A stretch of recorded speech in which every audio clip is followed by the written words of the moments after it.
ಯಡಿಯೂರಪ್ಪ ಹೆಸರಿಗಷ್ಟೇ ಮುಖ್ಯಮಂತ್ರಿ, ಹೆಸರಿಗಷ್ಟೇ ಪ್ರಬಲ ನಾಯಕನ. ಸಣ್ಣ ನಿರ್ಧಾರ ತೆಗೆದುಕೊಳ್ಳೋದಕ್ಕೂ ಸಿಎಂಗೆ ಅಧಿಕಾರ ಇಲ್ಲ. ಇನ್ನೆರಡು ತಿಂಗಳಾದ ಮೇಲೆ ನಾಯಕತ್ವ ಬದಲಾಗುತ್ತಾ? ಇಂತಹ ಪ್ರಶ್ನೆಗಳಾಗಿ ಉಳಿದು ಹೋಗಿದೆ. ದೆಹಲಿ ನಾಯಕರ ಮುಂದೆ ಯಡಿಯೂರಪ್ಪ ಮತ್ತೆ ಸೈಲೆಂಟ್ ಆಗಿದ್ದಾರೆ. ಶಾಸಕರು ಸಚಿವರು ದೂರಿನ ಸುರಿಮಳೆ ಸುರಿಸಿದ್ದಾರೆ. ಯಡಿಯೂರಪ್ಪ ವಿರುದ್ಧ ದೂರಿನ ಸುರಿಮಳೆ. ವಿಜಯೇಂದ್ರ ಹಸ್ತಕ್ಷೇಪ ನಿಲ್ಲಿಸಲು ರಣಕಹಳೆ. ಸಿಂಗ್ ಮುಂದೆ ಶಾಸಕರು ಸಚಿವರ ಕಂಪ್ಲೇಂಟ್. 3 ದಿನಗಳಿಂದ ಬಿಜೆಪಿ ಉಸ್ತುವಾರಿ ಅರುಣ್ ಸಿಂಗ್ ಬಿಜೆಪಿ ಒಳಗಿನ ಭಿನ್ನಮತಕ್ಕೆ ಎಷ್ಟೇ ತೇಪೆ ಹಚ್ಚೋಕೆ ಪ್ರಯತ್ನಿಸಿದ್ರೂ 4 ಆಣೆ ಪ್ರಯೋಜನ ಆಗಿಲ್ಲ. ಯಡಿಯೂರಪ್ಪ ಆಡಳಿತದ ಕಾರ್ಯವೈಖರಿ ವಿರುದ್ಧ ಶಾಸಕರು ಸಚಿವರು ದೂರಿನ ಸುರಿಮಳೆಯನ್ನೇ ಸುರಿಸಿದ್ದಾರೆ. ಸಿಎಂ ಕಾರ್ಯವೈಖರಿ ಸರಿಯಿಲ್ಲ, ಸರ್ಕಾರ ಟ್ರ್ಯಾಕ್ನಲ್ಲಿಲ್ಲ, ನಿಗಮ ಮಂಡಳಿ ನೇಮಿಸುವಾಗಲೂ ಯಾರನ್ನೂ ಕೇಳಲಿಲ್ಲ, ಕೆಲವರ ತೃಪ್ತಿ ಪಡಿಸೋದ್ರಲ್ಲಿ ಸಿಎಂ ಸೀಮಿತರಾಗಿದ್ದಾರೆ, ಶಾಸಕರ ಕಷ್ಟ ಕೇಳಲ್ಲ, ಸರಿಪಡಿಸುವ ಕೆಲಸನೂ ಆಗ್ತಿಲ್ಲ. ಬಹಿರಂಗವಾಗಿ ಕೆಲ ಶಾಸಕರು ಸಿಟ್ಟನ್ನ ವ್ಯಕ್ತಪಡಿಸುತ್ತಿದ್ದಾರೆ. ಪಕ್ಷದಲ್ಲಿ ಮುಜುಗರ ಆಗುವ ವಾತಾವರಣ ಸೃಷ್ಟಿಸಿದ್ದಾರೆ. ಇಲಾಖೆಗಳಲ್ಲಿ ವಿಜಯೇಂದ್ರ ಹಸ್ತಕ್ಷೇಪ ತಕ್ಷಣ ನಿಲ್ಲಿಸಿ, ದಯಮಾಡಿ ಗಮನಿಸಿ, ಸರಿಪಡಿಸುವ ಕೆಲಸ ಮಾಡಿ. ಹೀಗಂತ ಬಹುತೇಕ ಶಾಸಕರು ಸಚಿವರು ಡೈರೆಕ್ಟ್ ಆಗಿ ಕಂಪ್ಲೇಂಟ್ ಮಾಡಿದ್ದಾರೆ. ಎಲ್ಲವನ್ನ ಕೇಳಿ ಬಿಜೆಪಿ ಮಾಂತ್ರಿಕ ನಾಯಕ ಅರುಣ್ ಸಿಂಗ್ 2 ತಿಂಗಳು ಕಾಯಿರಿ, ಅಲ್ಲಿವರೆಗೂ ಸುಮ್ಮನಿರಿ, ಶಿಸ್ತು ಬರುತ್ತೆ, ಪಕ್ಷ ಮತ್ತು ಸರ್ಕಾರಕ್ಕೂ ಮುಂದೆ ಒಳ್ಳೆಯದಾಗುತ್ತೆ ಅಂತ ಬಿಎಸ್ವೈ ವಿರುದ್ಧ ದೂರು ಕೊಟ್ಟವರಿಗೆ ಅಭಯ ಕೊಟ್ಟಿದ್ದಾರೆ ಅಂತ ಗೊತ್ತಾಗಿದೆ. ಹಾಗಾದ್ರೆ 2 ತಿಂಗಳಲ್ಲಿ ಬಿಜೆಪಿಯಲ್ಲಿ ಬದಲಾವಣೆ ಆಗುತ್ತಾ ಅನ್ನೋ ಪ್ರಶ್ನೆ ಎದ್ದಿದೆ. ಯಾಕಂದ್ರೆ ದೆಹಲಿಯಿಂದ ಸಂದೇಶ ತಂದಿದ್ದೀನಿ ಅಂತ ಶುಕ್ರವಾರ ಬೆಳಗಾವಿಗೆ ಬಂದಾಗ ಸಿಂಗ್ ಹೇಳಿಕೆ ಕೊಟ್ರು. ಆದರೆ ಸಂಪುಟ ವಿಸ್ತರಣೆ ಬಿಟ್ಟು ಪಕ್ಷಕ್ಕಷ್ಟೇ ಸಿಂಗ್ ಸಭೆ ಹೇಳಿಕೆಗಳು ಸೀಮಿತವಾಯಿತು. 2 ತಿಂಗಳವರೆಗೂ ಸಂಪುಟ ವಿಸ್ತರಣೆ ಆಗಲ್ವಾ? ಬಿಎಸ್ವೈ ಇರದೆ ಹೊಸ ಸಂಪುಟ ರಚನೆ ಆಗುತ್ತಾ? ಬೆಳಗಾವಿ ಬಸವ ಕಲ್ಯಾಣ ಮಸ್ಕಿ ಗೆಲ್ಲೋ ತಂತ್ರನ? ಪಂಚಾಯಿತಿ ಚುನಾವಣೆ ಆದ್ಮೇಲೆ ಸಂಪುಟ ವಿಸ್ತರಣೆನ? ಪರೀಕ್ಷೆ ಗೆದ್ದ ಮೇಲೆ ಬಿಎಸ್ವೈ ಕುರ್ಚಿ ಭದ್ರ ಆಗುತ್ತಾ? ಬಿಎಸ್ವೈರನ್ನೇ ಬದಲು ಮಾಡೋ ಪ್ಲಾನ್ ಇದೆಯಾ? ಎಲ್ಲಾ ಚುನಾವಣೆ ಗೆಲ್ಸಿದ ಮೇಲೆ ಬಿಎಸ್ವೈ ಡ್ರಾಪ್ ಔಟ್. 2-3 ತಿಂಗಳಿನಿಂದ ದೆಹಲಿ ಕೇಂದ್ರವಾಗಿದ್ದು ಇದಕ್ಕೇನಾ? ನಾಯಕತ್ವ ಬದಲಾವಣೆ ಬಗ್ಗೆ ಅಭಿಪ್ರಾಯ ಸಂಗ್ರಹಿಸಿದ್ರ? ಇಂಥದೊಂದು ಪ್ರಶ್ನೆಗಳು ಈಗ ಬಿಜೆಪಿ ಒಳಗೆ ಚರ್ಚೆ ಆಗ್ತಿವೆ. ಅದಕ್ಕೆ ಪುಷ್ಟಿ ನೀಡೋ ಹಾಗೆ ಯಡಿಯೂರಪ್ಪನವರ ಕೆಲವು ನಿರ್ಧಾರಗಳಿಗೆ ಅರುಣ್ ಸಿಂಗ್ ಇವತ್ತು ಅನುಮತಿ ಕೊಟ್ಟಿಲ್ಲ. ಅದರಲ್ಲೂ ಸಂಪುಟ ವಿಸ್ತರಣೆ ಆಗುತ್ತೆ, ಮಂತ್ರಿಗಳಾಗಿ ನಾಳೆ ಸದನಕ್ಕೆ ಹೋಗ್ತೀವಿ ಅನ್ನೋರ ಕನಸಾಗೆ ಉಳಿದು ಹೋಗಿದೆ. ನಿನ್ನೆ ಕಾರ್ಯಕಾರಿಣಿ ಸಭೆ, ಇವತ್ತು ಶಾಸಕರ ಜೊತೆ ಸಭೆ ಮಾಡಿದ್ರು. ರಾಜ್ಯಾಧ್ಯಕ್ಷ ಸಚಿವರೊಂದಿಗೆ ಚರ್ಚೆಗಷ್ಟೇ ಸೀಮಿತವಾಯಿತು ಅರುಣ್ ಸಿಂಗ್ ಸಭೆ. ಇನ್ನು ಕೇಶವ ಕೃಪಾಗೆ ಬಂದ್ರು, ಆರ್ಎಸ್ಎಸ್ ನಾಯಕರನ್ನ ಭೇಟಿಯಾದ್ರು, ಯಡಿಯೂರಪ್ಪ ಮನೆಗೆ ಬಂದ್ರು, ಊಟ ಮಾಡಿ ವಾಪಸ್ ಹೋದ್ರು. ಬೆಳಗಾವಿ, ಬೆಂಗಳೂರು, ಧವಳಗಿರಿ, ಕಾವೇರಿ ನಿವಾಸದಲ್ಲೂ ಆಕಾಂಕ್ಷಿಗಳ ಲಾಬಿ ನಡೀತು. ಆದ್ರೆ ಲಾಬಿಗೂ ಮಣಿಯಲಿಲ್ಲ, ಬಿಎಸ್ವೈಗೂ ಮಣೆ ಹಾಕಲಿಲ್ಲ. ಎಲ್ಲ ಹೈಕಮಾಂಡ್ ನಿರ್ಧರಿಸುತ್ತೆ ಅಂತ ಹೇಳಿ ದೆಹಲಿಗೆ ಹೊರಟು ಹೋದ್ರು. देखिए ये तो मुख्यमंत्री जी को सीएम को बताना है. This is a purgative of chief minister. Chief minister को ही निर्णय लेना है. ಈಗಾಗಲೇ ಮುಖ್ಯಮಂತ್ರಿಗಳು ಅವರಿಗೆ ಅಧಿಕಾರ ಇದೆ ಕ್ಯಾಬಿನೆಟ್ ಮಾಡುವಂಥದ್ದಕ್ಕೆ. ಈಗಾಗಲೇ ಅವರ ಪಟ್ಟಿನೂ ಕೂಡ ನಮ್ಮ ರಾಷ್ಟ್ರೀಯ ಅಧ್ಯಕ್ಷರಿಗೆ ಕೊಟ್ಟಿದ್ದಾರೆ. ರಾಷ್ಟ್ರೀಯ ಅಧ್ಯಕ್ಷರ ಆ ಪಟ್ಟಿಯನ್ನು ನೋಡಿ ಒಪ್ಪಿಗೆ ಕೊಟ್ಟ ಮೇಲೆ ಮುಖ್ಯಮಂತ್ರಿಗಳು ಅದನ್ನು ಘೋಷಣೆಯನ್ನು ಮಾಡುವಂಥ ಒಂದು ಪರಿಪಾಠ ಇರತಕ್ಕಂಥದ್ದು. ಅರುಣ್ ಸಿಂಗ್ ಮೌನವಾಗಿರೋದಕ್ಕೆ ಈಗ ವಲಸೆ ಶಾಸಕರು, ಸಚಿವ ಸ್ಥಾನದ ಆಕಾಂಕ್ಷಿಗಳು ಕೊತ ಅಂತ ಕುದಿತಿದ್ದಾರೆ. ಜೊತೆಗೆ ಕೆಲವರು ಅಸಮಾಧಾನವನ್ನು ಹೊರಹಾಕಿದ್ದಾರೆ ಅಂತ ಗೊತ್ತಾಗಿದೆ. ಸರ್ಕಾರ ಮಾಡುವಾಗ ಹೈಕಮಾಂಡ್ ಮುಖ ನೋಡಿ ಬಂದ್ವಾ? ಯಡಿಯೂರಪ್ಪ ಮುಖ ನೋಡಿ ತಾನೇ ನಾವು ಬಂದಿದ್ದು. ಯಡಿಯೂರಪ್ಪ ನಮಗೆ ನ್ಯಾಯ ಕೊಡಬೇಕು, ಹೈಕಮಾಂಡ್ ಅಲ್ಲ. ನಮ್ಮನ್ನು ರಾಜೀನಾಮೆ ಕೊಡಿಸಿದ್ದೀರಿ, ಈಗ ಮಂತ್ರಿ ಮಾಡಿ. ನಿಮ್ಮ ಜೊತೆ ಬಂದಿದ್ದಕ್ಕೆ ಅಧಿಕಾರ, ಕ್ಷೇತ್ರ, ಗೌರವ ಎಲ್ಲವೂ ಹೋಯ್ತು. ಹೀಗೆ ಕೆಲವು ನಾಯಕರು ಬಿಎಸ್ವೈ ಬಗ್ಗೆ ಆಕ್ರೋಶ ಹೊರಹಾಕ್ತಿದ್ದಾರೆ ಅಂತ ಗೊತ್ತಾಗಿದೆ. ಇದಕ್ಕೆ ಪುಷ್ಟಿ ನೀಡುವಂತೆ ಯಡಿಯೂರಪ್ಪನವರು ಸಂಪುಟ ವಿಸ್ತರಣೆ ಬಗ್ಗೆ ಪ್ರಶ್ನೆ ಕೇಳಿದ್ದಕ್ಕೆ ಉತ್ತರ ಕೊಡದೆ ಹೊರಟು ಹೋದ್ರು. ಸಚಿವ ಸಂಪುಟ ಅರುಣ್ ಸಿಂಗ್ ಅವರು ಬಂದಿದ್ದಾರೆ. ಸಚಿವ ಸಂಪುಟ ಅರುಣ್ ಸಿಂಗ್ ಅವರು ಬಂದಿದ್ದಾರೆ. ಒಟ್ನಲ್ಲಿ ಯಡಿಯೂರಪ್ಪನವರು ಹೆಸರಿಗಷ್ಟೇ ಮುಖ್ಯಮಂತ್ರಿಗಳು, ಅಧಿಕಾರ ಅವರ ಕೈಯಲ್ಲಿ ಇಲ್ಲ ಅನ್ನೋ ಪ್ರತಿಪಕ್ಷಗಳ ಹೇಳಿಕೆ ಇವತ್ತು ನಿಜ ಆಯ್ತಾ ಅಂತ ಅನಿಸ್ತಾ ಇದೆ. Bureau report, news 18 Kannada. ನಾಳೆಯಿಂದ ವಿಧಾನಮಂಡಲ ಅಧಿವೇಶನ ಅನ್ನೋದಕ್ಕಿಂತಲೂ ಕಾಟಾಚಾರದ ಕಲಾಪ. ಯಾಕಂದ್ರೆ ಸದನದಲ್ಲಿ ಏನೆಲ್ಲ ಚರ್ಚೆ ಆಗಬೇಕಾಗಿತ್ತೋ ಅದ್ಯಾವುದೂ ಆಗೋ ಲಕ್ಷಣಗಳೇ ಕಾಣ್ತಿಲ್ಲ. ಹಾಗಾಗಿ ನಾಳೆಯ ಕಲಾಪದ ಮೇಲೆ ಯಾವುದೇ ಆಶಾವಾದ ಕಾಣ್ತಿಲ್ಲ. ಅಧಿವೇಶನವಲ್ಲ, ಕಾಟಾಚಾರದ ಕಲಾಪ. ಜನರಿಗೆ ಜೀವದ ಚಿಂತೆ, ರಾಜಕಾರಣಿಗಳಿಗೆ ಕುರ್ಚಿ ಚಿಂತೆ.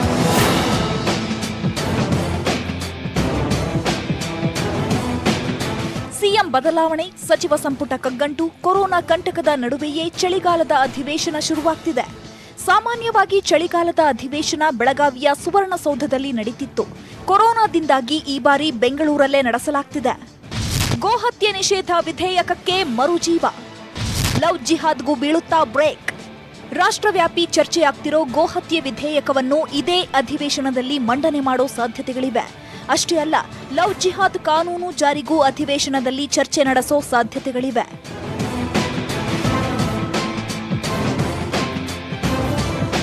ಈ ಮಧ್ಯೆ ಅಧಿವೇಶನದಲ್ಲಿ ಸರ್ಕಾರದ ಚಳಿ ಬಿಡಿಸಲು ಪ್ರತಿಪಕ್ಷ ಕಾಂಗ್ರೆಸ್ ಸಜ್ಜಾಗಿದೆ. ಸರ್ಕಾರವನ್ನು ಹಣಿಯಲು ಶಾಸಕರೊಂದಿಗೆ ಸಿದ್ದರಾಮಯ್ಯ ಸಭೆ ಮಾಡಿದ್ದಾರೆ. ಸರ್ಕಾರವನ್ನು ಹಣಿಯಲು ಕಾಂಗ್ರೆಸ್ಗೆ ಅಸ್ತ್ರಗಳ ರಾಶಿಯೇ ಇದೆ. ಆಡಳಿತಾರೂಢ ಬಿಜೆಪಿಯ ವೈಫಲ್ಯಗಳು, ಸರ್ಕಾರದ ಹಗರಣಗಳು, ಕೊರೋನಾ ನಿರ್ವಹಣೆಯ ವಿಫಲತೆ, ನೆರೆ ಪರಿಹಾರದ ವೈಫಲ್ಯ, ಸಿಎಂ ರಾಜಕೀಯ ಕಾರ್ಯದರ್ಶಿ ಸಂತೋಷ್ ಆತ್ಮಹತ್ಯೆ ಪ್ರಕರಣ, ಮರಾಠ ಅಭಿವೃದ್ಧಿ ನಿಗಮ ರಚನೆ ಹಾಗೂ ಸಿದ್ದು ಸವದಿಯಿಂದ ಮಹಿಳೆ ಮೇಲಿನ ದೌರ್ಜನ್ಯ ಪ್ರಕರಣಗಳೇ ಕಾಂಗ್ರೆಸ್ನ ಪ್ರಮುಖ ಅಸ್ತ್ರ. ಪ್ರವಾಹ ಈ ವರ್ಷ 3 ಬಾರಿ ಬಂತು ಕರ್ನಾಟಕದಲ್ಲಿ. ಮನೆ ಕಟ್ಟಲಿಕ್ಕೆ ಗ್ರಾಂಟ್ಸ್ ಅನ್ನ ಕೊಟ್ಟಿಲ್ಲ, ಮತ್ತೆ ಬಾಕಿನೂ ಕೊಟ್ಟಿಲ್ಲ. ಎಲ್ಲೆಲ್ಲಿ ದುಡ್ಡು ಸಿಗುತ್ತೆ ಅದು ಒಡೆಯದೆ ಅಂಗಡಿ ತೆಗೆದುಬಿಟ್ಟವ್ರೆ. ವ್ಯಾಪಾರ ಟ್ರಾನ್ಸ್ಫರ್ಗೆ ಇಷ್ಟು, ಈ ತರದ ಇಕ್ವಿಪ್ಮೆಂಟ್ಸ್ ಪರ್ಚೇಸ್ನಲ್ಲಿ ಇಷ್ಟು. ಕಾಂಗ್ರೆಸ್ನ ಅಸ್ತ್ರಕ್ಕೆ ಬಿಜೆಪಿ ಬಳಿ ಬ್ರಹ್ಮಾಸ್ತ್ರಗಳೇ ಇವೆ. ಆದರೂ ಇದು ಕಾಟಾಚಾರದ ಕಲಾಪ ಆಗೋದ್ರಲ್ಲಿ ಅನುಮಾನವೇ ಇಲ್ಲ. ಯಾಕಂದ್ರೆ ಅಧಿವೇಶನದ ಬಗ್ಗೆ ಸರ್ಕಾರವೇ ಆಸಕ್ತಿ ತೋರ್ತಿಲ್ಲ. ಅದಕ್ಕೆ ಕಾರಣ ನೂರಾರು. ಕೊರೋನಾದಿಂದಾಗಿ ಆರ್ಥಿಕ ಸಂಕಷ್ಟ ಎಲ್ಲರನ್ನೂ ಕಾಡ್ತಿದೆ. ಅನುದಾನವೇ ಸಿಗದೆ ಸರ್ಕಾರದ ವಿರುದ್ಧ ಬಿಜೆಪಿ ಶಾಸಕರೇ ಸಿಟ್ಟಾಗಿದ್ದಾರೆ. ಮಂತ್ರಿ ಆಗದ ಶಾಸಕರ ಆಕ್ರೋಶದ ಕಟ್ಟೆ ಒಡೆದಿದೆ. ಮಂತ್ರಿ ಆಗಿರೋರಲ್ಲೂ ಅಭಿವೃದ್ಧಿ ಬಗ್ಗೆ ಕಾಳಜಿಯೇ ಇಲ್ಲ. ಸದನದಲ್ಲಿರಬೇಕಾದ ಸಿಎಂ ಬಿಎಸ್ವೈ ಪರ್ಸನಲ್ ಕೆಲಸದ ಮೇಲೆ ಸಾಗರಕ್ಕೆ ಹೋಗ್ತಾರೆ. ಮಂಗಳವಾರ ಬಂದ್ ಅನ್ನೋ ತಾತ್ಸಾರ ಎಲ್ಲರಲ್ಲೂ ಇದೆ. ಇದೇ ಟೈಮ್ನಲ್ಲೇ ಕಾಂಗ್ರೆಸ್ ಜೆಡಿಎಸ್ ಕಿತ್ತಾಟ ಶುರುವಾಗಿದೆ. ಹಾವು ಮುಂಗುಸಿಯಂತೆ ನಾಯಕರು ಕಿತ್ತಾಡ್ತಿದ್ದಾರೆ. ಪ್ರತಿಪಕ್ಷದ ಈ ಒಡಕೆ ಆಡಳಿತ ಪಕ್ಷಕ್ಕೆ ಅನುಕೂಲ ಆಗಲಿದೆ. ಯಾಕಂದ್ರೆ ಸರ್ಕಾರವನ್ನ ಹೇಳೋರು ಕೇಳೋರೇ ಇಲ್ಲವಾಯ್ತಲ್ಲ. ಅದಕ್ಕೆ ಈ ಎಲ್ಲ ಬೆಳವಣಿಗೆಗಳ ನಡುವೆಯೇ ಪರಿಷತ್ ಕಿತ್ತಾಟ ಬೇರೆ ಇದೆ. ಸಭಾಪತಿ ಪ್ರತಾಪ್ ಚಂದ್ರ ಶೆಟ್ಟಿ ವಿರುದ್ಧ ಅವಿಶ್ವಾಸ ಮಂಡನೆ ಆಗಿದೆ. ಆ ಕುರ್ಚಿ ಮೇಲೂ ಬಿಜೆಪಿಯ 3 ಕಣ್ಣಿಟ್ಟಿದ್ದಾರೆ. ಉತ್ತರ ಕರ್ನಾಟಕ ಮೂಲದ ಮಹಂತೇಶ್ ಕವಟಗಿಮಠ, ಸುಶೀಲ್ ನಮೋಶಿ, ಅರುಣ್ ಶಹಾಪುರ ನಡುವೆ ಪೈಪೋಟಿ ಇದೆ. ಜೆಡಿಎಸ್ ಸಹಕಾರ ಸಿಕ್ಕರೆ ಮಾತ್ರ ಬಿಜೆಪಿಗೆ ಸಭಾಪತಿ ಸಿಗೋದಕ್ಕೆ ಅವಕಾಶ ಇದೆ. ಯಾವಾಗಲೂ ಜೆಡಿಎಸ್ ಬೆಂಬಲ ಕೊಟ್ಟರೆ ಸಭಾಪತಿಯನ್ನು ಕೆಳಗಿಳಿಸಲಿಕ್ಕೆ ಸಾಧ್ಯ ಇದೆ. ಅದನ್ನು ನೋಡೋಣ, ಅವರು ಯಾವ ರೀತಿ ಸ್ಟ್ಯಾಂಡ್ ತಗೊಂತಾರೆ ಅನ್ನುವಂಥದ್ದನ್ನ ನೋಡಿಕೊಂಡು, ಹೇಗಾದರೂ ನಾವು ಈಗಾಗಲೇ ಅವಿಶ್ವಾಸವನ್ನು ಕೊಟ್ಟಿದ್ದೇವೆ ಸಭಾಪತಿ ವಿರುದ್ಧ. ಈಗ ಅಧಿವೇಶನದಲ್ಲಿ ಅದು ಬರ್ತದೆ. ಆ ಸಂದರ್ಭದಲ್ಲಿ ಜೆಡಿಎಸ್ ಏನು ಸ್ಟ್ಯಾಂಡ್ ತಗೊಂತದ ನೋಡೋಣ. ಸರ್ಕಾರವನ್ನು ಇಕ್ಕಟ್ಟಿಗೆ ಸಿಲುಕಿಸಲು ಸಜ್ಜಾಗಿದೆ ವಿಪಕ್ಷ ಕಾಂಗ್ರೆಸ್. ವಿಪಕ್ಷ ಎದುರಿಸಲು ರೆಡಿಯಾಗಿದೆ ಬಿಜೆಪಿ. ಹೀಗಾಗಿ ಚಳಿಗಾಲದ ಅಧಿವೇಶನ ಬಿಸಿ ಏರುತ್ತಾ ಅಥವಾ ಚಳಿಯೊಳಗೆ ಅವಿತು ಹೋಗುತ್ತೋ ಅನ್ನೋದೇ suspense. Bureau report, news 18 Kannada. ಸತತ ಸೋಲಿನಿಂದ ಕಂಗೆಟ್ಟಿರೋ ರಾಜ್ಯ ಕಾಂಗ್ರೆಸ್ ಇದೀಗ ಮುಂಬರುವ ಗ್ರಾಮ ಪಂಚಾಯತ್ ಹಾಗೂ ಅಸೆಂಬ್ಲಿ ಉಪಚುನಾವಣೆಗಾಗಿ ರಣತಂತ್ರ ರೂಪಿಸ್ತಾ ಇದೆ. ಈ ಸಂಬಂಧ ರಾಜ್ಯ ಕಾಂಗ್ರೆಸ್ ಉಸ್ತುವಾರಿ ರಣದೀಪ್ ಸುರ್ಜೇವಾಲಾ ನೇತೃತ್ವದಲ್ಲಿ ಬೆಂಗಳೂರಿನ ಅರಮನೆ ಮೈದಾನದಲ್ಲಿ ಮಹತ್ವದ ಸಭೆ ನಡೆಸಿತು. ಸಭೆಯಲ್ಲಿ ಮಾತನಾಡಿದ ಸುರ್ಜೇವಾಲಾ, ಪಂಚಾಯತ್ ಚುನಾವಣೆ ಬಳಿಕ ಬಿಜೆಪಿ ಸರ್ಕಾರ ಕುಸಿದು ಬೀಳಲಿದೆ ಅಂತ ಭವಿಷ್ಯ ಹೇಳಿದ್ದಾರೆ. ಅಲ್ಲದೆ ಒಗ್ಗಟ್ಟಿನಿಂದ ನಮ್ಮ ಪಂಚಾಯತ್ ಅಭ್ಯರ್ಥಿಗಳನ್ನ ಗೆಲ್ಲಿಸಬೇಕು ಅಂತ ಕರೆ ಕೊಟ್ಟರು.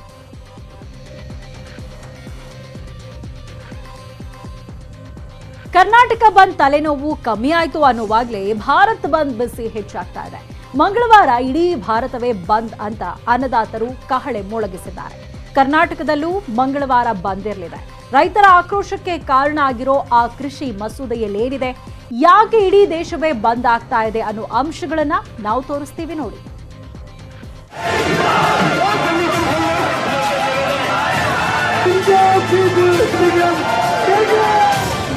ಬಂದ್ ಬಂದ್ ಬಂದ್. ನಿನ್ನೆ ಕರ್ನಾಟಕ ಬಂದ್, ನಾಡಿದ್ದು ಭಾರತವೇ ಬಂದ್. ಕರ್ನಾಟಕ ಬಂದ್ಗೆ ಕಾರಣ ಆಗಿದ್ದು ಯಡಿಯೂರಪ್ಪ ಸರ್ಕಾರದ ನಿರ್ಧಾರ. ಮಂಗಳವಾರ ಆಗ್ತಾ ಇರೋ ಭಾರತ್ ಬಂದ್ಗೆ ಕಾರಣ ಮೋದಿ ಸರ್ಕಾರ. ದೇಶದ ರೈತರ ಬಂದ್ ವಿಚಾರಕ್ಕೆ ನಾವೆಲ್ಲ ಸಹಕಾರವನ್ನು ಕೊಡ್ತೀವಿ. ಹಳ್ಳಿಗಳಲ್ಲಿ ಸ್ವಯಂ ಪ್ರೇರಿತರಾಗಿ ರೈತರು ಬಂದನ್ನು ಬೆಂಬಲಿಸುವಂಥ ಚಳುವಳಿಯನ್ನು ಮಾಡ್ತಾರೆ. ಆ ದಿಕ್ಕಿನಲ್ಲಿ ನಾವೆಲ್ಲ ಚಿಂತನೆಯನ್ನು ಮಾಡಿದ್ದೀವಿ. ಕೇಂದ್ರ ಸರ್ಕಾರದ ವಿರುದ್ಧ ರೈತರ ಸಮರಕ್ಕೆ ಬಿಜೆಪಿ ಬೆಂಬಲಿತ ಪಕ್ಷಗಳು ಬಿಟ್ರೆ ಎಲ್ಲ ಪಕ್ಷಗಳು, ಸಂಘಟನೆಗಳು, ಕ್ರೀಡಾಪಟುಗಳು, ಸಿನಿಮಾ ತಾರೆಯರು ಬೆಂಬಲ ಕೊಟ್ಟಿದ್ದಾರೆ. ತಮಿಳುನಾಡಿನಲ್ಲಿ ಡಿಎಂಕೆ ಪಕ್ಷ, ಮಹಾರಾಷ್ಟ್ರದಲ್ಲಿ ಶಿವಸೇನೆ, ಎನ್ಸಿಪಿ, ಕರ್ನಾಟಕದಲ್ಲಿ ಕಾಂಗ್ರೆಸ್, ಕನ್ನಡಪರ ಸಂಘಟನೆಗಳು, ಕರ್ನಾಟಕ ರಾಜ್ಯ ರೈತ ಸಂಘ, ಹಸಿರು ಸೇನೆ, ಕಬ್ಬು ಬೆಳೆಗಾರರ ಸಂಘ, ಟ್ಯಾಕ್ಸಿ ಸಂಘಟನೆಗಳು ಹೀಗೆ ಪ್ರತಿಯೊಬ್ಬರೂ ಮಂಗಳವಾರದ ಭಾರತ್ ಬಂದ್ಗೆ ಕೈ ಜೋಡಿಸಿದ್ದಾರೆ. 8ನೇ ತಾರೀಕು ಕರೆದಿರ್ತಕ್ಕಂಥ ಬಂದ್ಗೆ ನಾವು ಸಂಪೂರ್ಣ ಬೆಂಬಲವನ್ನು ಕೊಡ್ತೇವೆ. ರಾಜಧಾನಿ ಮೋದಿಯವರ ಸೊತ್ತಲ್ಲ ಅಥವಾ ಅಮಿತ್ ಶಾ ಸೊತ್ತಲ್ಲ. ಅದು ಬೀದಿಗಿಳಿದು ಲಕ್ಷಾಂತರ ಜನ ಕಳೆದ 4-5 ತಿಂಗಳಿಂದ ಹೋರಾಟ ಮಾಡ್ತಿದ್ದೀವಿ. ಆವಾಗ ನಮ್ಮ ಸ್ಪಂದಿಸದೆ, ಮಾತಾಡದೆ, ನಿರ್ಲಕ್ಷ್ಯ ಮಾಡಿದ್ರಿಂದ ನಾವು ಡೆಲ್ಲಿಗೆ ಹೋಗಿರೋಂಥ ರೈತರು. ಚಳವಳಿಯನ್ನು, ಬೇರೆ ಚಳವಳಿಗಳ ನಿರ್ಲಕ್ಷ್ಯ ಮಾಡಿರೋರು ಗಟಾರ ಸೇರಿದ್ರೆ ಇವರು ಗಟಾರ ಸೇರಿದ್ರು. ಕರ್ನಾಟಕದಲ್ಲಿ ಡಿಸೆಂಬರ್ 8ಕ್ಕೆ ಎಲ್ಲ ಜಿಲ್ಲೆಗಳ ಎಲ್ಲ ಹಳ್ಳಿ, ಪಟ್ಟಣ, ನಗರಗಳು ಬಂದ್ ಆಗಲಿವೆ. ಡಿಸೆಂಬರ್ 9ಕ್ಕೆ ವಿಧಾನಸೌಧದ ಮುಂದೆ 10,000ಕ್ಕೂ ಹೆಚ್ಚು ರೈತರು ಬಾರುಕೋಲು ಹಿಡಿದು ಧಿಕ್ಕಾರ ಕೂಗಲಿದ್ದಾರೆ. ವಿಧಾನಸೌಧ ಮುತ್ತಿಗೆ ಕಾರ್ಯಕ್ರಮನ ಇರುತ್ತೆ. ನಮ್ಮ ಬಾರ್ಕೋಲ್ ಬೀಸುವ ಚಳುವಳಿಯನ್ನು ಈ ದಪ್ಪ ಚರ್ಮದ ರಾಜಕಾರಣಿಗಳಿಗೆ, ಅಧಿಕಾರಿಗಳಿಗೆ ನೀಡ್ತವೆ. ಆ ಮೂಲಕ ಕರ್ನಾಟಕದ ಕೇಂದ್ರ ಸ್ಥಾನ ಬೆಂಗಳೂರು, ಇಲ್ಲಿ ಸಾರಿಗೆ ಅಂದರೆ ಸಂಚಾರ ವ್ಯವಸ್ಥೆ ಸ್ವಲ್ಪ ಅಡೆತಡೆ ಆಗುತ್ತೆ. ಅದಕ್ಕೆ ಎಲ್ಲ ನಾಗರಿಕರು ಸಹಕರಿಸಬೇಕು. ದೆಹಲಿಯಲ್ಲಿ 11 ದಿನಗಳಿಂದ ನಡೀತಾ ಇರೋ ರೈತರ ಹೋರಾಟ ಮತ್ತಷ್ಟು ತೀವ್ರವಾಗ್ತಾ ಇದೆ. ಕೇಂದ್ರ ಸರ್ಕಾರದ 3 ಹೊಸ ಕೃಷಿ ಮಸೂದೆ ವಾಪಸ್ ಪಡೆಯಲೇಬೇಕು ಅನ್ನೋದು ರೈತರ ಪಟ್ಟು. ಆದರೆ ಮೋದಿ ಸರ್ಕಾರ ಕೃಷಿ ಮಸೂದೆ ವಾಪಸ್ ಪಡೆಯಲು ರೆಡಿ ಇಲ್ಲ. 5 ಸುತ್ತಿನ ಸಂಧಾನ ಸಭೆ ನಡೆಸಿದ್ರೂ ಫಲ ಕೊಟ್ಟಿಲ್ಲ. ಕೃಷಿ ಉತ್ಪಾದನಾ ವ್ಯಾಪಾರ ಮತ್ತು ವಾಣಿಜ್ಯ ಮಸೂದೆ 2020, ಕೃಷಿ ಸಬಲೀಕರಣ ಮತ್ತು ಸಂರಕ್ಷಣೆ ಒಪ್ಪಂದ ಮಸೂದೆ 2020, ಕೃಷಿಕರಿಗೆ ಬೆಲೆ ಭರವಸೆ ಮತ್ತು ಕೃಷಿ ಸೇವೆಗಳ ಮಸೂದೆ 2020. ಇದು 3 ಹೊಸ ಕೃಷಿ ಮಸೂದೆಗಳು. ಹಾಗಾದ್ರೆ ಏನಿದು ಕೃಷಿ ಮಸೂದೆ? ಯಾಕೆ ರೈತರು ವಿರೋಧಿಸುತ್ತಿದ್ದಾರೆ? ಮಸೂದೆಯಲ್ಲಿ ಪರ ವಿರೋಧ ಸರಿ ತಪ್ಪುಗಳು ಏನೇನು ಅಂತ ನೋಡೋಣ.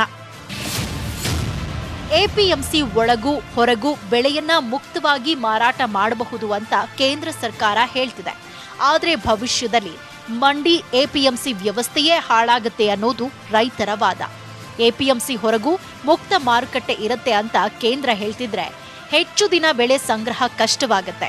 ಅದಕ್ಕೇನ್ ಮಾಡ್ತೀರಾ ಅನ್ನೋದು ರೈತರ ವಾದ. ಸಾಗಾಟ ವೆಚ್ಚ ಕಮ್ಮಿ, ಉತ್ತಮ ಬೆಲೆ ಸಿಗುತ್ತೆ ಅಂದ್ರೆ ಕೇಂದ್ರ, ಪ್ರತಿ ಸಲವೂ ಎಲ್ಲಾ ಬೆಳೆಗಳಿಗೆ ಭದ್ರತೆ ಸಿಗಲ್ಲ ಅನ್ನೋದು ರೈತರ ವಾದ. ಸಗಟು ವ್ಯಾಪಾರ, ರಫ್ತಿಗೂ ಅನುಕೂಲ ಆಗುತ್ತೆ ಅಂತ ಕೇಂದ್ರ ಸರ್ಕಾರ. ರೈತರಿಂದ ನೇರವಾಗಿ ಹೊರ ರಾಜ್ಯ, ಹೊರ ದೇಶಗಳಿಗೆ ರಫ್ತು ಅಸಾಧ್ಯ ಅನ್ನೋದು ಅನ್ನದಾತರ ವಾದ. ಮಧ್ಯವರ್ತಿಗಳಿಲ್ಲದೇನೆ ನೇರ ವ್ಯಾಪಾರ ಮಾಡಬಹುದು ಅಂತ ಕೇಂದ್ರ ಸರ್ಕಾರ. ಅದರ ಬದಲು ಮಧ್ಯವರ್ತಿಗಳನ್ನೇ ನಿಷೇಧಿಸಬಹುದಲ್ವಾ ಅನ್ನೋದು ರೈತರ ಪಟ್ಟು. ಎಪಿಎಂಸಿಗೂ ಪೂರೈಕೆ ಮಾಡುವುದು ರೈತರಿಗೆ ಬಿಟ್ಟ ಹಕ್ಕು ಅಂತ ಕೇಂದ್ರ ಸರ್ಕಾರ. ಎಪಿಎಂಸಿ ಒಳಗೆ ಪ್ರತಿ ಬೆಳೆಗೆ ದರ ಫಿಕ್ಸ್ ಮಾಡಿ ಸಾಕು ಅನ್ನೋದು ರೈತರ ವಾದ. ಭವಿಷ್ಯದಲ್ಲಿ ರೈತರ ಆದಾಯ ಸುಧಾರಣೆ ಆಗುತ್ತೆ ಅಂದ್ರೆ ಅದು ಕಾರ್ಪೊರೇಟ್ ಕಂಪನಿಗಳಿಗಷ್ಟೇ ಲಾಭ ಅಂತಿದ್ದಾರೆ ಅನ್ನದಾತರು. ರೈತರ ಭೂಮಿ ಮಾರಾಟಕ್ಕೂ ಅನುಕೂಲ ಆಗಲಿದೆ ಅಂತ ಮಸೂದೆಯಲ್ಲಿದೆ. ಆದರೆ ಬಂಡವಾಳಶಾಹಿಗಳ ಕೈಗೆ ರೈತರ ಜಮೀನು ಹೋಗುತ್ತೆ ಅಂತ ರೈತರು ಪಟ್ಟು ಹಿಡಿದಿದ್ದಾರೆ. ಎಲ್ಲ ಬೆಳೆಗೂ ಕನಿಷ್ಠ ಬೆಂಬಲ ಬೆಲೆ ಸಿಕ್ಕೇ ಸಿಗುತ್ತೆ ಅಂತಿದ್ರೆ ಭವಿಷ್ಯದಲ್ಲಿ ಎಲ್ಲದಕ್ಕೂ ಬೆಂಬಲ ಬೆಲೆ ಸಿಗಲ್ಲ. ಹೀಗಾಗಿ ಮಸೂದೆನೇ ಬೇಡ ಅಂತ ರೈತರು ಪಟ್ಟು ಹಿಡಿದಿದ್ದಾರೆ. ಇದು ಕೃಷಿ ಮಸೂದೆ ಒಳಗಿರುವ ಸರಿ ತಪ್ಪುಗಳು.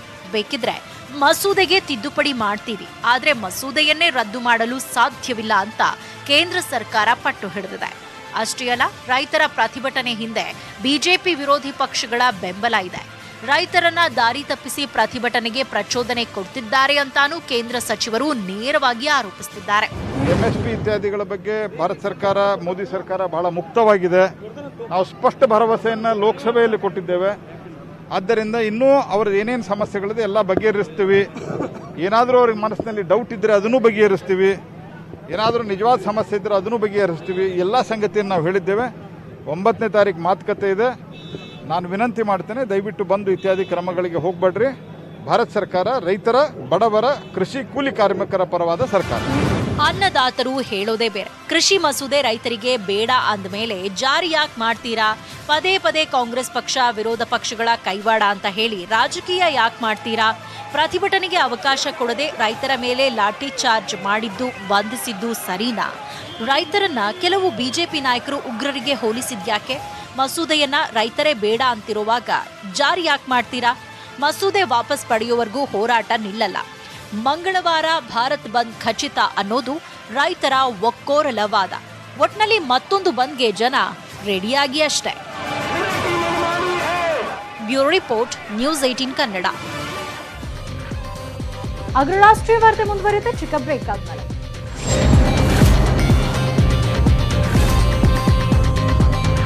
ಮಾಸ್ಕ್ ಕೊರೋನಾ ಬಂದಾಗಿನಿಂದ ಜನರ ಜೀವನದ ಒಂದು ಭಾಗವೇ ಆಗೋಗಿದೆ. ಕೊರೋನಾ ಕಂಟ್ರೋಲ್ಗೆ ಕಡ್ಡಾಯವಾಗಿ ಮಾಸ್ಕ್ ಹಾಕಲೇಬೇಕು, ಇಲ್ಲದಿದ್ರೆ ದಂಡ ಗ್ಯಾರಂಟಿ. ಆದ್ರೆ ಇಷ್ಟು ದಿನ ಇದ್ದ ಮಾಸ್ಕ್ ದಂಡ ಮುಂದೆ ಇರಲ್ಲ. ಯಾಕಂದ್ರೆ ಬಿಬಿಎಂಪಿ ಬೃಹತ್ತಾಗೆ ದಂಡಂ ದಶಗುಣಂ ಅಂತ ದಂಡಾಸ್ತ್ರ ಹಿಡಿದಿದೆ. ಒಂದು ಕಾಲದಲ್ಲಿ ಪ್ರತಿದಿನ 10,000 ಬರ್ತಿದ್ದ ಕೊರೋನಾ ಕೇಸ್ ಈಗ 1000ಕ್ಕಿಳಿದಿದೆ. ರಾಜ್ಯದಲ್ಲಿ ಕೊರೋನಾ ಕೇಸ್ ಕಡಿಮೆಯಾಗ್ತಿದೆ ಅಂತ ನಿರ್ಲಕ್ಷ್ಯ ವಹಿಸುವಂತಿಲ್ಲ. ಕೋವಿಡ್ ಮಾರ್ಗಸೂಚಿಗಳನ್ನ ಬಿಟ್ಟು ಬದುಕುವಂತಿಲ್ಲ. ಯಾಕಂದ್ರೆ ಮುಂದೈತೆ ಮಾರಿ ಹಬ್ಬ ಅನ್ನೋ ಹಾಗೆ ಮುಂದಿನ 45 ದಿನಗಳು ಬಲು ನಿರ್ಣಾಯಕ. ಕೊರೋನಾ 2ನೇ ಅಲೆ ಬರೋ ಆತಂಕ ಎದುರಿಗಿದೆ. ಹೀಗಾಗಿ 2ನೇ ಅಲೆ ಎದುರಿಸಲು ಬಿಬಿಎಂಪಿ ಬೃಹತ್ ದಂಡಾಸ್ತ್ರ ಹಿಡಿದಿದೆ. ಅದು ಈ ಬಾರಿ ಸಾಮಾನ್ಯ ಜನರ ಮೇಲಲ್ಲ, ಮಾಲೀಕರ ಮೇಲೆ. ಮಾಸ್ಕ್ ಹಾಕದಿದ್ರೆ ಮಾಲೀಕರಿಗೆ ದಂಡ. 1000ದಿಂದ ಹಿಡಿದು ಲಕ್ಷದವರೆಗೆ ದಂಡ. ಎಸ್, ಒಂದಲ್ಲ ಎರಡಲ್ಲ, 1000ದಿಂದ ಲಕ್ಷದವರೆಗೆ ಬಿಬಿಎಂಪಿ ದಂಡ ಹಾಕಲು ಹೊರಟಿದೆ. ರೆಸ್ಟೋರೆಂಟ್, ಹೋಟೆಲ್, ಪೆಟ್ಟಿ ಅಂಗಡಿ, ಮದುವೆ ಹಾಲ್, ಮಾಲ್ ಸೇರಿದಂತೆ ಸಾರ್ವಜನಿಕ ಸ್ಥಳಗಳಲ್ಲಿ ಸಾರ್ವಜನಿಕರು ಮಾಸ್ಕ್ ಹಾಕುವಂತೆ ನೋಡಿಕೊಳ್ಳಬೇಕು. ಸಾಮಾಜಿಕ ಅಂತರ ಕಾಪಾಡಿಕೊಳ್ಳುವಂತೆ ಮಾಲೀಕರು ಪರಿಶೀಲಿಸಬೇಕು. ಇಲ್ಲದಿದ್ರೆ ಕರ್ನಾಟಕ ಸಾಂಕ್ರಾಮಿಕ ರೋಗಗಳ ಸುಗ್ರೀವಾಜ್ಞೆ 2020 ವಿಧಿಗಳ ಅಡಿ ಕನಿಷ್ಠ 5,000 ರೂಪಾಯಿಯಿಂದ ಹಿಡಿದು 1 ಲಕ್ಷದವರೆಗೆ ದಂಡ ಬೀಳಲಿದೆ. ಪುಟ್ಟ ಗೂಡಂಗಡಿಯಿಂದ ಹಿಡಿದು ಸ್ಟಾರ್ ಹೋಟೆಲ್ವರೆಗೂ ಬಿಬಿಎಂಪಿಯ ದಂಡಾಸ್ತ್ರ ನೋಡಿದ್ರೆ ಬೆಚ್ಚಿ ಬೀಳ್ತೀರಾ.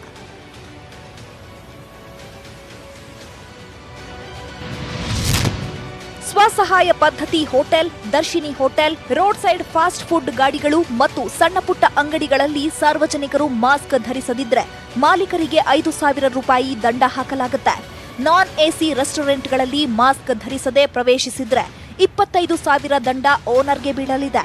ಅದರಂತೆಯೇ ನಾನ್ ಎಸಿ ಪಾರ್ಟಿ ಹಾಲ್, ಅಂಗಡಿ ಮಳಿಗೆ, ನಾನ್ ಎಸಿ ಡಿಪಾರ್ಟ್ಮೆಂಟಲ್ ಸ್ಟೋರ್ಸ್, ನಾನ್ ಎಸಿ ಖಾಸಗಿ ಬಸ್ ನಿಲ್ದಾಣ ಹಾಗೂ ನಾನ್ ಎಸಿ ಇತರೆ ಸಾರ್ವಜನಿಕ ಸ್ಥಳಗಳಲ್ಲಿ ಮಾಸ್ಕ್ ಹಾಕದಿದ್ರೆ, ಸಾಮಾಜಿಕ ಅಂತರ ಕಾಪಾಡದಿದ್ರೆ ಮಾಲೀಕರಿಗೆ ಬರೋಬ್ಬರಿ 25,000 ರೂಪಾಯಿ ದಂಡ ಬೀಳಲಿದೆ. ಮುಂದುವರಿದು ಹವಾನಿಯಂತ್ರಿತ ರೆಸ್ಟೋರೆಂಟ್ಗಳಲ್ಲಿ 50,000, ಹವಾನಿಯಂತ್ರಿತ ಪಾರ್ಟಿ ಹಾಲ್ಗಳು, ಹವಾನಿಯಂತ್ರಿತ ಅಂಗಡಿ ಮಳಿಗೆಗಳು, ಎಸಿ ಡಿಪಾರ್ಟ್ಮೆಂಟಲ್ ಸ್ಟೋರ್ಸ್, ಹವಾನಿಯಂತ್ರಿತ ಬ್ರಾಂಡೆಡ್ ಶಾಪ್ಸ್, ಹವಾನಿಯಂತ್ರಿತ ಸಿನಿಮಾ ಹಾಲ್ಗಳು, ಎಸಿ ಮಲ್ಟಿಪ್ಲೆಕ್ಸ್, ಶಾಪಿಂಗ್ ಮಾಲ್ಸ್ ಸೇರಿದಂತೆ ಇತರೆ ಎಸಿ ಸಾರ್ವಜನಿಕ ಸ್ಥಳಗಳಲ್ಲಿ ನೋ ಮಾಸ್ಕ್, ನೋ ಸೋಷಿಯಲ್ ಡಿಸ್ಟೆನ್ಸ್ಗೆ 50,000 ರೂಪಾಯಿ ದಂಡ. ಸಾರ್ವಜನಿಕ ಸಭೆ ಸಮಾರಂಭ ಹಾಗೂ ರ್ಯಾಲಿ, ಕೂಟ, ಆಚರಣೆ ಸೇರಿದಂತೆ ಇತ್ಯಾದಿ ಚಟುವಟಿಕೆಗಳಲ್ಲಿ ಮಾಲೀಕರಿಗೆ 50,000 ರೂಪಾಯಿ ದಂಡ ಹಾಕಲಾಗುತ್ತೆ. 1 ಲಕ್ಷದವರೆಗೂ ಫೈನ್ ಹಾಕ್ತಿದ್ದು 3 ಸ್ಟಾರ್ ಅದಕ್ಕೂ ಹೆಚ್ಚಿನ ಸ್ಟಾರ್ ಹೋಟೆಲ್ಗಳಲ್ಲಿ 1 ಲಕ್ಷ ರೂಪಾಯಿ ದಂಡ ಬೀಳಲಿದೆ. 500ಕ್ಕಿಂತ ಹೆಚ್ಚು ಆಸನವಿರುವ ಕಲ್ಯಾಣ ಮಂಟಪ, 500ಕ್ಕಿಂತ ಹೆಚ್ಚು ಆಸನವಿರುವ ಸಮುದಾಯ ಭವನ, 500ಕ್ಕೂ ಹೆಚ್ಚು ಆಸನವಿರುವ ಸಾರ್ವಜನಿಕ ಸ್ಥಳಗಳಲ್ಲಿ 1 ಲಕ್ಷ ದಂಡಾಸ್ತ್ರ ಓನರ್ ಮೇಲೆ ಬೀಳಲಿದೆ. ಇವುಗಳನ್ನು ಹೊರತುಪಡಿಸಿ ಇತರೆ ಸಾರ್ವಜನಿಕ ಸ್ಥಳಗಳಲ್ಲಿ 10,000 ರೂಪಾಯಿ ದಂಡ ಹಾಕಲು ಬಿಬಿಎಂಪಿ ಮುಂದಾಗಿದೆ. ಆದರೆ ಬೃಹತ್ ಬೆಂಗಳೂರು ಮಹಾನಗರ ಪಾಲಿಕೆಯ ಈ ದಂಡಂ ದಶಗುಣಂ ಕ್ರಮಕ್ಕೆ ಭಾರೀ ವಿರೋಧ ವ್ಯಕ್ತವಾಗಿದೆ. ದುಡ್ಡು ಮಾಡಿಕೊಳ್ಳಲು ದಂಡ ಹಾಕ್ತಿದ್ದಾರಾ ಅಂತ ಆಕ್ರೋಶ ಹೊರಹಾಕಿದ್ದಾರೆ. ತಿಂದಾದ ತಕ್ಷಣ ಒಂದು 5 ಮಿನಿಟ್ಸ್ ಬ್ರೇಕ್ ಕೊಟ್ಟು ಆಮೇಲೆ ಕಾಫಿ ಕುಡಿತಾರೆ, ಎಲ್ಲರೂ ವಾಟರ್ ತಗೊಳ್ತಾರೆ. ಇನ್ ದಟ್ ಟೈಮ್ ಫೈನ್ ಹಾಕುವಂಥದ್ದು ಸರ್ವೇ ಸಾಮಾನ್ಯ ಆಗೋಗಿದೆ. ಅದು 5,000 ಕಟ್ಟಕ್ಕೆ ಹೋದ್ರೆ ಬಂದ್ಬಿಟ್ಟು ಮಾಸ್ಕ್ ಹಾಕಿ ಬಂದ್ಬಿಟ್ರೆ 5,000 ಕಟ್ಟಕ್ಕಾಗತ್ತಾ? ವ್ಯಾಪಾರ ಇಲ್ಲ, ಈಗ ಫಸ್ಟಂಗೆ ವ್ಯಾಪಾರ ಇಲ್ಲ, ಒಂದು ಜನ ಯಾರು ಬರ್ತಾ ಇಲ್ಲ. ಒಬ್ಬಿಬ್ರಿಗಾದ್ರೆ ಹೇಳ್ಬೋದು, ಅವ್ರದೇ ಆದ ಅನಿಸಿಕೆಗಳು, ಅವ್ರಿಗೆ ಗೊತ್ತಿರೋಂಥ ಇನ್ಫಾರ್ಮೇಶನ್ ಹೇಳ್ತಾರೆ. ನಾವು ಡೈಲಿ ಅದನ್ನೇ ಮಾಡ್ಬೇಕಾಗತ್ತೆ. ಯಾರೋ ತಪ್ಪು ಮಾಡಿದ್ರೆ ನಮಗ್ ಬರೆ ಅಂತ ಹೇಳೋ ಲೆಕ್ಕದಲ್ಲಿ ಆಯ್ತು. ಯಾರಾದ್ರೂ ಬೇರೆಯವ್ರು ತಪ್ಪು ಮಾಡಿದ್ರೆ ನಾವು ಫೈನ್ ಕಟ್ಟಿ ಅಂತ ಹೇಳಿದ್ರೆ ಎಲ್ಲಾದ್ರೂ ಉಂಟಾ? ಮಾರ್ಗಸೂಚಿ ಮುರಿದ್ರೆ ಮಾಲೀಕರೇ ದಂಡ ಕಟ್ಟಬೇಕು. ಆದ್ರೆ ದಂಡ ಕಟ್ಟುವ ಪರಿಸ್ಥಿತಿ ಬರದಂತೆ ಮೇಲ್ವಿಚಾರಣೆ ಮಾಡಿ ಎಚ್ಚರಿಕೆಯಿಂದ ಜವಾಬ್ದಾರಿ ನಿರ್ವಹಿಸಿ ಅಂತಾರೆ ಬಿಬಿಎಂಪಿ ಆಯುಕ್ತ ಮಂಜುನಾಥ್ ಪ್ರಸಾದ್. ಅವ್ರ ಜವಾಬ್ದಾರಿಯನ್ನ ಸರಿಯಾಗಿ ನಿರ್ವಹಿಸ ಅಂದ್ರೆ ಫೈನ್ ಕಟ್ಟುವಂತ ಪ್ರಮೇಯನೇ ಇಲ್ಲ. ಯಾವಾಗ ಅದು ಉಲ್ಲಂಘನೆ ಮಾಡ್ತಾರೆ, ಆ ಉಲ್ಲಂಘನೆ ಮಾಡಬಾರದು ಅನ್ನೋ ಒಂದು ಉದ್ದೇಶದಿಂದನೇ ಫೈನ್ ಅನ್ನ ರಾಜ್ಯ ಸರ್ಕಾರದ ಜೊತೆಲಿ ಮಾತಾಡಿ ನಿನ್ನೆ ನಾವು ಫೈನಲೈಸ್ ಮಾಡಿರೋದು. ಗ್ರಾಹಕರನ್ನ ಪರಿಶೀಲಿಸೋದಾ ಅಥವಾ ವ್ಯಾಪಾರ ಮಾಡೋದಾ ಅನ್ನೋದು ಬಹುತೇಕರ ಪ್ರಶ್ನೆ. ಇದರೊಂದಿಗೆ ದಿನಕ್ಕೆ 100-200 ರೂಪಾಯಿ ದುಡಿಯೋ ಪೆಟ್ಟಿ ಅಂಗಡಿ, ಬೀದಿ ಬದಿ ವ್ಯಾಪಾರಿಗಳು ಕೂಡ ಪಾಲಿಕೆ ದಂಡಾಸ್ತ್ರಕ್ಕೆ ಕಂಗಾಲಾಗಿದ್ದಾರೆ. ಕೊರೋನಾ ಲಾಕ್ಡೌನ್ ಕೊಟ್ಟ ಹೊಡೆತದಿಂದಲೇ ಇನ್ನೂ ಚೇತರಿಸಿಕೊಂಡಿಲ್ಲ. ಹೊಟ್ಟೆ ಬಟ್ಟೆಗೆ ಆಗುವಷ್ಟಾದ್ರೂ ವ್ಯಾಪಾರ ಆಗೋದು ಕಷ್ಟ. ಅಂಥದ್ರಲ್ಲಿ ಸಾವಿರ ಲಕ್ಷಗಟ್ಟಲೆ ದಂಡ ಕಟ್ಟಿದ್ರೆ ಜೀವನ ನಡೆಸೋದು ಹೇಗೆ ಅನ್ನುವ ಪ್ರಶ್ನೆ. ಆದಷ್ಟು ಬೇಗ ಈ ಆದೇಶ ಹಿಂಪಡೀಲಿ ಅನ್ನುವ ಒತ್ತಾಯ ಕೇಳಿಬರ್ತಿದೆ. ಆದ್ರೆ ಕೊರೋನಾ ಕಂಟ್ರೋಲ್ ಮಾಡ್ತೀವಿ ಅಂತ ದಂಡದ ಅಸ್ತ್ರ ಹಿಡಿದಿರೋ ಬಿಬಿಎಂಪಿ ಒತ್ತಾಯಕ್ಕೆ ಮಣೆ ಹಾಕುತ್ತಾ ನೋಡ್ಬೇಕು. ಸೌಮ್ಯ ಕಳಸ, ಮೆಟ್ರೋ ಬ್ಯೂರೋ, ನ್ಯೂಸ್ 18 ಕನ್ನಡ. ಅದರ ರಾಷ್ಟ್ರೀಯ ವಾರ್ತೆ ಮುಂದುವರಿದ ಚಿಕ್ಕ ಬ್ರೇಕ್ ಆದ್ಮೇಲೆ ರಾಜಕೀಯ ಪಕ್ಷ ಸ್ಥಾಪನೆ ಘೋಷಣೆ ಮಾಡಿರೋ ಸೂಪರ್ ಸ್ಟಾರ್ ರಜನಿಕಾಂತ್ ಬೆಂಗಳೂರಿನಲ್ಲಿ ಪ್ರತ್ಯಕ್ಷರಾಗಿದ್ದಾರೆ. ರಜನಿಕಾಂತ್ ತಮ್ಮ ಸಹೋದರ ಸತ್ಯನಾರಾಯಣ್ ಗಾಯಕ್ವಾಡ್ ಮನೆಗೆ ಬಂದಿದ್ದಾರೆ. ಚೆನ್ನೈನಿಂದ ಬಿಎಂಡಬ್ಲ್ಯೂ ಕಾರ್ನಲ್ಲಿ ಬೆಂಗಳೂರಿಗೆ ಬಂದಿರುವಂತ ಲೈವ ನಾಯಂಡಹಳ್ಳಿಯಲ್ಲಿರುವ ಅಣ್ಣನ ಮನೆಯಲ್ಲಿದ್ದಾರೆ. ಬಿಳಿ ಪಂಚೆ, ಬಿಳಿ ಟೀ ಶರ್ಟ್ ಧರಿಸಿದ ರಜನಿಕಾಂತ್ ಅಭಿಮಾನಿಗಳಿಗೆ